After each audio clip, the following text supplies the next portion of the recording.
नमस्कार दोस्तों, आज हम एक राहवा सेट देखने वाले हैं जो कि किरण पब्लिकेशन का एनटीपीसी ग्रेजुएट लेवल पर आधारित है। टोटल 25 सेट करवाया जाएगा, तो आप वीडियो के अंत तक बने रहिएगा एग्जाम में, जो कि मार्च महीने के 16 से 25 के बीच में होने वाली है और आगे भी आने वाले एग्जाम में आपको इससे रिलेटेड काफ़ी मदद मिलेगी। ठीक है, तो चलिए आज का क्लास शुरू करते हैं। आज के पहले प्रश्न की तरफ बढ़ते हैं। आज का पहला, किस आर्थिक प्रणाली में उत्पादित वस्तुओं का विभिन्न व्यक्तियों के बीच वितरण उनकी आवश्यकताओं के अनुसार नहीं अपितु उनकी क्रय क्षमता के आधार पर होता है। ठीक है, इसको समझने की कोशिश करते हैं कि होता क्या है। तो एक पूंजीवादी आर्थिक प्रणाली में उत्पादित वस्तुओं को लोगों के मध्य उनकी आवश्यकता के आधार पर वितरित नहीं किया जाता, बल्कि वस्तुओं और सेवाओं को खरीदने के योग्यता क्रय शक्ति के आधार पर वितरित किया जाता है। ठीक है, तो हमारा करेक्ट आंसर क्या हो जाएगा? पूंजीवादी। ठीक है, अगले प्रश्न की तरफ बढ़ते हैं। अगला प्रश्न है, निम्नलिखित में से कौन एक प्रगतिशील कर का उदाहरण है? कौन एक प्रगति कर का उदाहरण है? तो हमारा करेक्ट आंसर क्या हो जाएगा? आयकर। ठीक है, इसको देखते हैं। प्रगतिशील कर वह कर है जिसमें कर योग्य राशि के बढ़ने पर कर की दर बढ़ जाती है। प्रगतिशील शब्द से तात्पर्य कर की दर में निम्न से उच्च होने की रीति है। ठीक है, जिसके परिणाम स्वरूप करदाता की औसत कर दर व्यक्ति की सीमांत कर दर की तुलना में कम हो जाती है। क्या हो जाती है? औसत कर दर जो व्यक्ति की है सीमांत कर दर की तुलना में कम हो जाती है। ठीक है, अगले प्रश्न की तरफ बढ़ते हैं। अगला प्रश्न है, निम्नलिखित में से कौन एक राजनीतिक कार्यपालिका का हिस्सा है? तो कौन एक राजनीतिक कार्यपालिका का हिस्सा है? तो हमारा करेक्ट आंसर क्या हो जाएगा? वित्त मंत्री। वित्त मंत्री जो है वो राजनीतिक कार्यपालिका का हिस्सा है। ठीक है, देखते हैं। राजनीतिक कार्यपालिका का सत्ता का प्रयोग करती है और राज्य के शासन के लिए उत्तरदायी होती है। कार्यपालिका कार्यों को निष्पादित करती है और कानून के प्रवाहित करती है। ठीक है, इसमें निम्नलिखित शामिल है। राज्य का मुखिया प्रायः सर्वोच्च नेता राष्ट्रपति या राजा होता है। ठीक है, सरकार का मुखिया प्रायः प्रधानमंत्री ही वास्तविक नेता होता है। वह राज्य के मंत्रिमंडल के सभी मामलों की निगरानी करता है। ठीक है, रक्षा मंत्री सशस्त्र बलों का निरीक्षण करता है, सैन्य नीति का निर्धारण करता है और बाह्य बल सुरक्षा का प्रबंधन करता है। ठीक है, गृह मंत्री क्या है? तो पुलिस बलों का निरीक्षण करता है, नियमों को लागू करवाता है और आंतरिक सुरक्षा का प्रबंधन करता है। ठीक है, आगे देखते हैं अगला प्रश्न की तरफ। भारतीय संविधान के कौन से अनुच्छेद में भारत को राज्यों का संघ बताया गया है? तो किस अनुच्छेद में भारत को राज्यों का संघ बताया गया है? तो अनुच्छेद 1 में।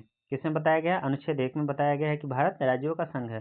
भारतीय संविधान का अनुच्छेद 1 वर्णन करता है कि भारत अर्थात इंडिया राज्यों का एक संघ होता है। ठीक है, आगे बढ़ते हैं। अगला प्रश्न देखते हैं।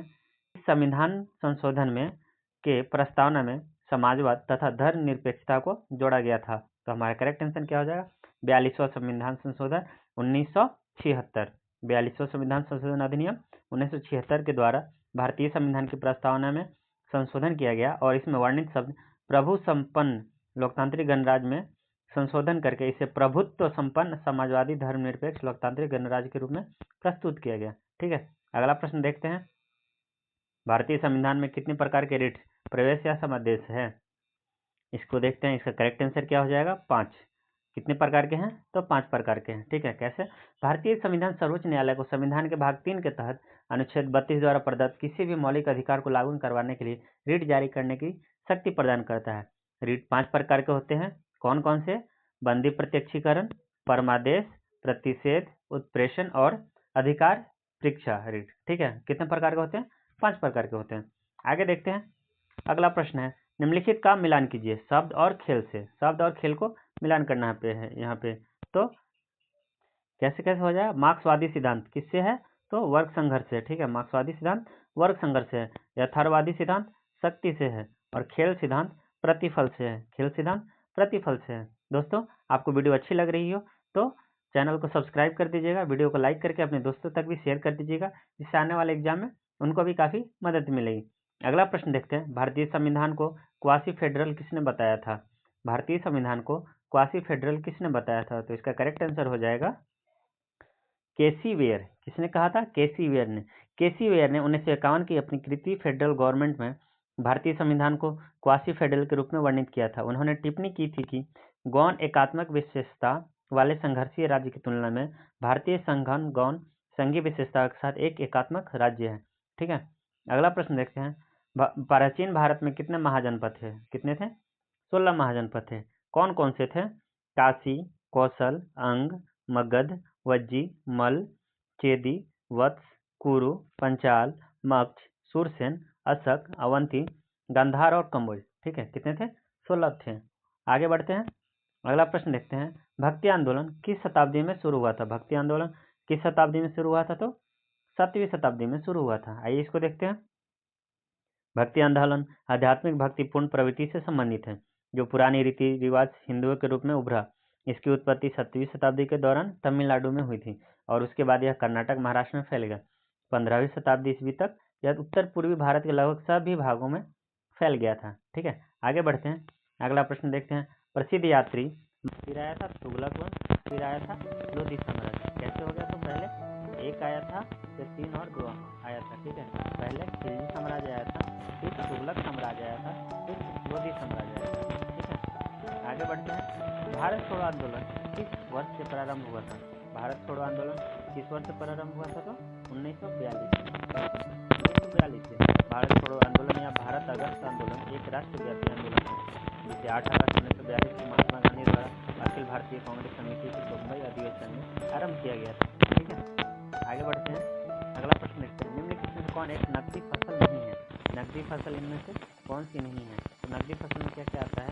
कपास भी नकदी फसल है, प्याज भी नकदी फसल है, मूंगफली नकदी फसल है, लेकिन ज्वार नकदी फसल नहीं है। अगला प्रश्न देखते हैं।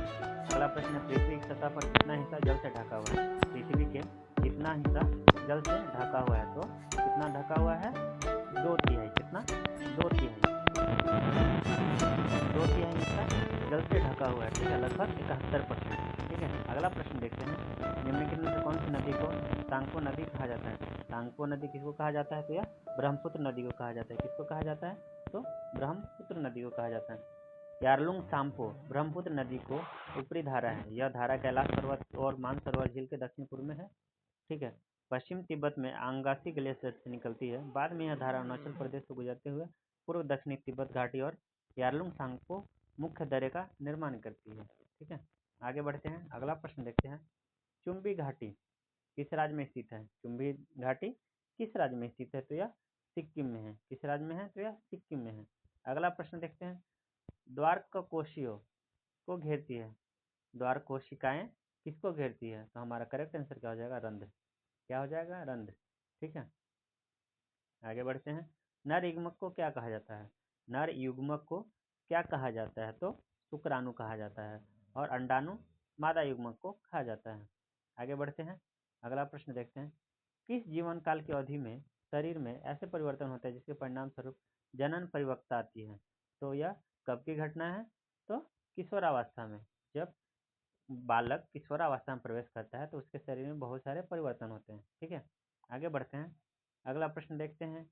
निम्नलिखित में से कौन सी कोशिकांग केवल पादप कोशिका में स्थित होती है? कौन सा कोशिकांग, ठीक है, केवल पादप कोशिका में स्थित होती है? तो इसका करेक्ट आंसर क्या हो जाएगा? कोशिका भित्ति। कोशिका भित्ति यह जंतु में नहीं पाया जाता, यह सिर्फ प्लांट वगैरह में, पादप वगैरह में पाया जाता है। ठीक है, बाकी लाइसोसोम हो गया, माइटोकॉन्ड्रिया हो गया और कोशिका झिल्ली, यह दोनों में पाया जाता है। ठीक है, आगे बढ़ते हैं। दो अस्थियां आपस में एक दूसरे से एक संयोजी तक जुड़ी होती है, उसे कहते हैं, क्या कहते हैं? दो अस्थियां है, ठीक है, बोन और बोन है, तो क्या कहते हैं इसको? और एल, ठीक है, BBL, इसे याद रखिएगा, बोन बोन लिंगामेंट। ठीक है, बोन बोन कौन कनेक्ट करता है? तो लिंगामेंट कहता कनेक्ट करता है। तो हमारा करेक्ट आंसर क्या हो जाएगा? स्नायु। ठीक है, क्या हो जाएगा? स्नायु। आगे बढ़ते हैं। निम्नलिखित का मिलान कीजिए। विखंडन, पुनर्जन्म, नवोदित, ये किससे किससे जुड़ा हुआ है? तो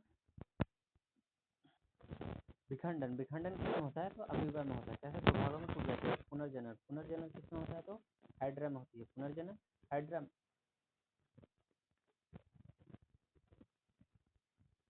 अगला प्रश्न देखते हैं। निम्नलिखित का मिलान कीजिए। किससे किससे प्रजनन का प्रकार और जीव, इसमें किस प्रकार की प्रजनन होती है? ठीक है, विखंडन किसमें होता है? तो यह अमीबा में होता है। विखंडन अमीबा में होता है।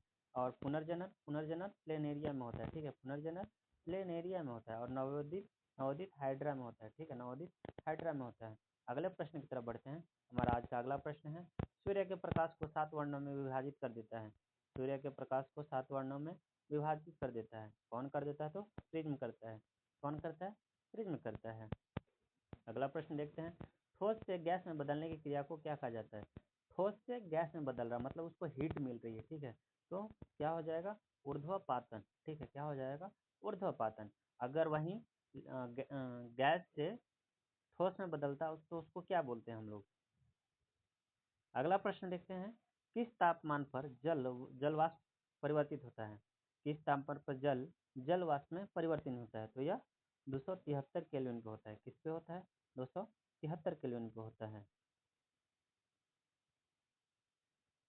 किस तापमान पर जल वाष्प में परिवर्तित होता है। किस तापमान पर जल वाष्प में परिवर्तन होता है, तो यह 373 केल्विन। ठीक है, यानी 0 डिग्री सेल्सियस। 0 डिग्री सेल्सियस बोलिए या 373 डिग्री केल्विन बोलिए। अगला प्रश्न देखते हैं, आवृत्ति का मात्रा क्या होता है। आवृत्ति का मात्रा क्या होता है, तो हर्ट्ज होता है। क्या होता है, हर्ट्ज होता है। फोर्स का न्यूटन होता है और साउंड का डेसिबल होता है। ठीक है, और एनर्जी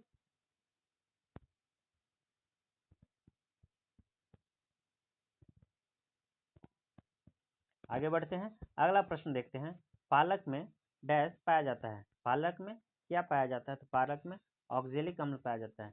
पालक में क्या पाया जाता है, तो ऑक्जेलिक अम्ल पाया जाता है। ठीक है, अगला प्रश्न देखते हैं, निम्नलिखित में से कौन एक ऋण आवेशित आयन है। ऋण आवेशित आयन इनमें से कौन सा है, तो हमारा करेक्ट आंसर क्या हो जाएगा, आयोडीन आयन। क्या हो जाएगा, आयोडीन आयन। ठीक है, यह ऋण आवेशित है। अगला प्रश्न देखते हैं, सोडियम कार्बोनेट का सामान्य नाम क्या है। सोडियम कार्बोनेट का सामान्य नाम क्या है, तो इसका करेक्ट आंसर क्या हो जाएगा, वाशिंग सोडा। क्या हो जाएगा, वाशिंग सोडा। आगे देखते हैं, निम्नलिखित में से कौन सबसे अधिक प्रतिक्रियाशील स्वभाव का है।